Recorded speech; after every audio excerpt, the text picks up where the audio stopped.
It is with great honor that I announce that our great leader, Joseph Stalin, has been nominated for the Nobel Peace Prize.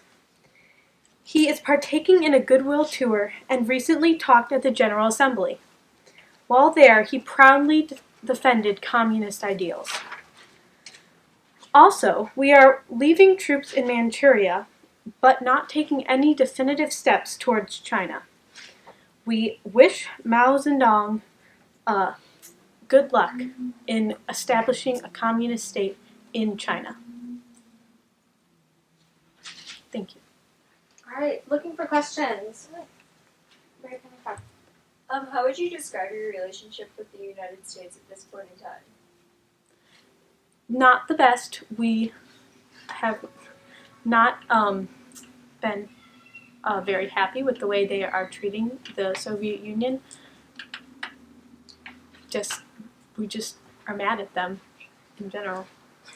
Can you cite specific examples of times you felt the U.S. Really went against your policy and your overall goal to spread communism? Well, recently they launched aircraft into Berlin without our consent over Soviet airspace, which was an attack on our beliefs. How is the situation in East Berlin developing? It's about the same as it was before. We are still trying to figure out how to respond to the U.S. for what they did. We will not accept them to continue flying in planes over our airspace. Thank you, delegate. That's all we have for questions. Next up will be the United States delegate.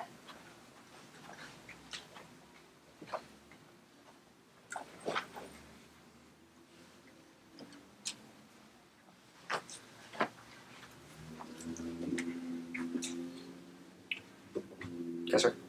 All right. So, as many of you may know, there are many accusations of communist breaches within our government by Senator McCarthy. The threat of communism within our government is not one that is taken lightly, and neither are these claims. That being said, the idea that people are innocent until proven guilty is a core principle in our democracy, and I would like to ensure that no criminal prosecutions will be taking place until the FBI is currently conducting full-fledged investigations into the authenticity of these claims, and no prosecutions will take place until we have found sufficient evidence. Furthermore, before we have stated that we are including a joint military cooperation, the news referred to it as the OTA. That is incorrect. It is called ODIN, or the Organization of Democratic Nations, and this has already sparked the interest of many great nations. Finally, the United States is utterly disgusted at the sight of our diplomats' disembodied thumbs on the stairs of our embassy in Berlin. All right, time for questions. How transparent will the FBI be with revealing exactly what information is discovered in these investigations? I mean, in terms of the FBI, that's their internal findings. I'm assuming that they will be able to disclose some of that information, but how much, I'm not able to say. Yeah. Can you elaborate on that last statement? Oh, of course. As you may know, many of our diplomats in West Berlin have gone missing, and recently all of their disembodied thumbs were found on the steps leading up to that embassy, placed by the Soviet Union. We, as a cabinet, are utterly disgusted by this, and we are drastically increasing military presence in Berlin in order to ensure that no further disrespect takes place. Yeah, back there.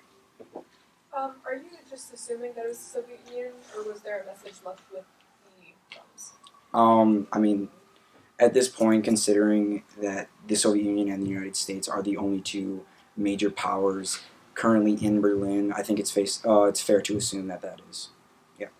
Do you think assuming that the USSR was the group that put the thumbs in place on the stairs is a good way to help solve relations between you two? I mean, I think if you're looking at productive ways to solve issues, I'd like to remind you that the disembodied thumbs of diplomats were placed on the stairs of our embassy. And while I would love for professionalism and appropriate behavior to take place in the international community, the actions of our opponents have proved that that's just no longer possible. Right. Thank you, Delegate. Next up, we'll have the United Kingdom.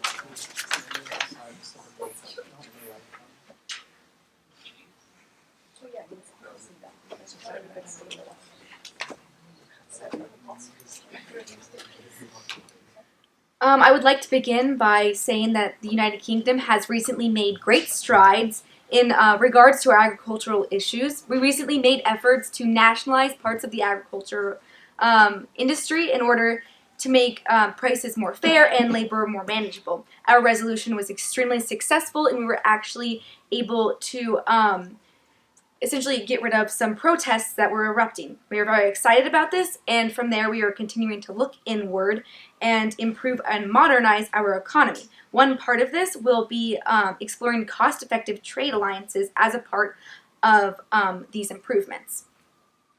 Along with that, I would like to announce that we are moving away from decolonization. This will be an eventual process, and we will work to make a peaceful transition that benefits our former colonies. And finally, I would like to continue to support our allies, especially Israel. We recently approached the Security Council about... Thank you, Delegate. All right, time for questions? Yes? You say that you are moving away from decolonization, yet you are also looking inward? Yes, those go hand in hand. When you look inward, you move away from decolonization, and that is our thoughts on that. We will not be completely moving, we will not be immediately decolonizing. We are just stating that we are moving towards it at this point, and we are looking at it as an eventual solution to our economic issues. Yes? Can you expand upon what you mean by nationalizing your industry? Sorry, repeat that. Can you expand upon what you mean by having your industry nationalized? So I don't remember saying that. Essentially what we're doing with our industries are we are trying to, oh, sorry, I see what you're saying. So we are nationalizing our industries, so we are improving them on a national level, and we are making our prices more fair, we are making our labor more manageable. To continue this, we will also be, on the other hand, so we're nationalizing much of our economy and our agricultural economy, but we're trying to make fair trade deals so that we can have an overall better economy. Thank you, Delegate. Thank you. Next up, we have Israel.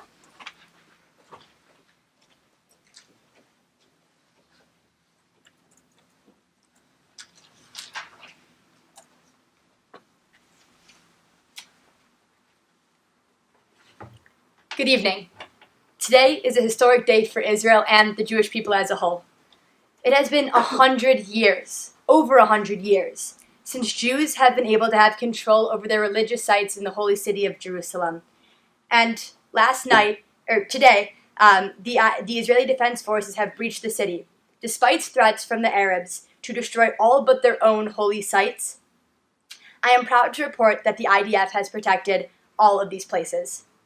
Under Israeli rule, these holy sites will continue to be protected. Additionally, the religious rights of the individual will continue to be protected under Israeli rule as well. The State of Israel celebrates her religious diversity and looks forward to recreating Jerusalem as a spot for global citizens to come and have the opportunity to explore religious cultures and freedoms. Again, this is a monumental day for the Jewish people. Thank you, Delegate. Time for questions. Yes. Did Israel receive any support from outside countries in the siege of Jerusalem? No, the State of Israel completed the military siege of Jerusalem on her own. Yes.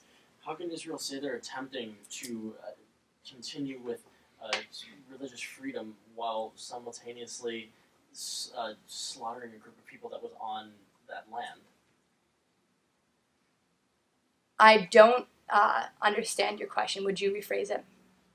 Yes, you said you pushed out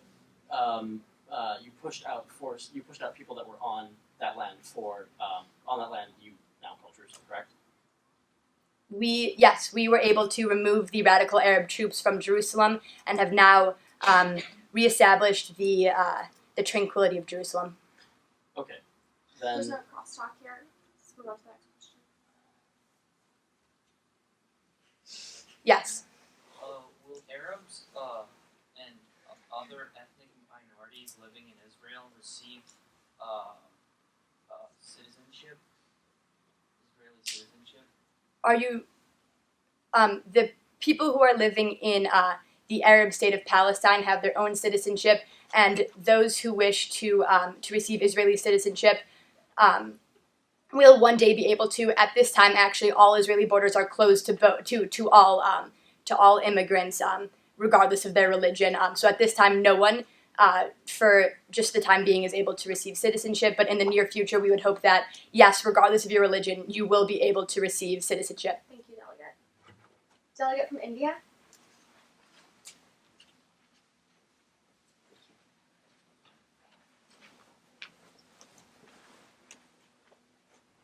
Unfortunately, I have more troubling times to tell you about on the Indian front. I would not describe the situation as shabash, as my good friend Tabas Gupta would say. There have been many unfortunate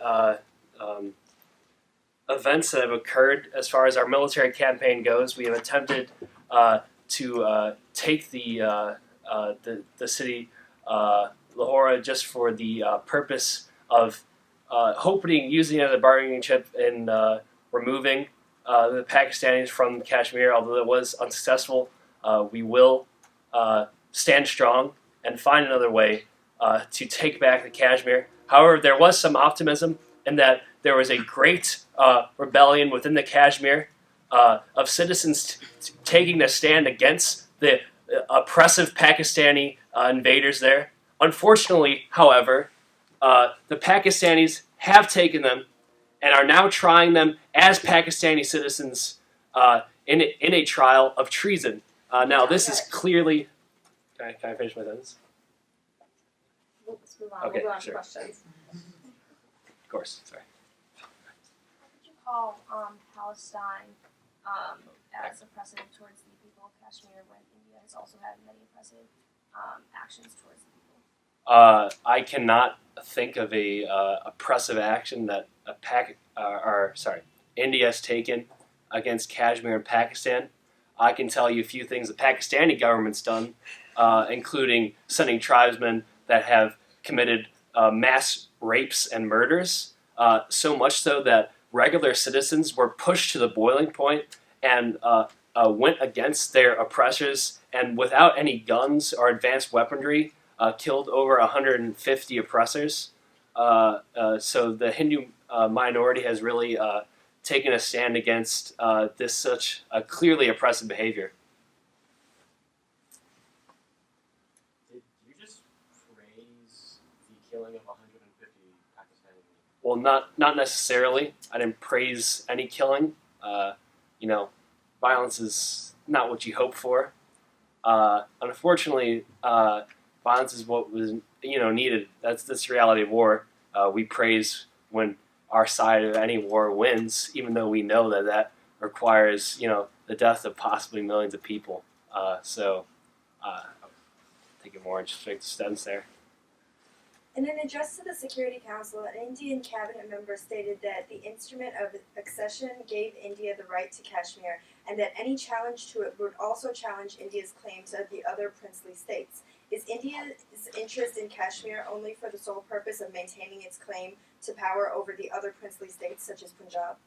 I think I understand the basic sentiment of what you're asking. India's claim to Kashmir legitimizes the entirety of the Indian and Pakistani governments. The princely states were able to choose between joining the Indian government, joining the Pakistani government, or joining a new government, and all territories decided in one way or another. Specifically, Kashmir did it with the instrument of accession, and if the Pakistanis are allowed to question that, it questions the legitimacy of the entire region's governance. Thank you, Delegate. All right, now we'll have Pakistan.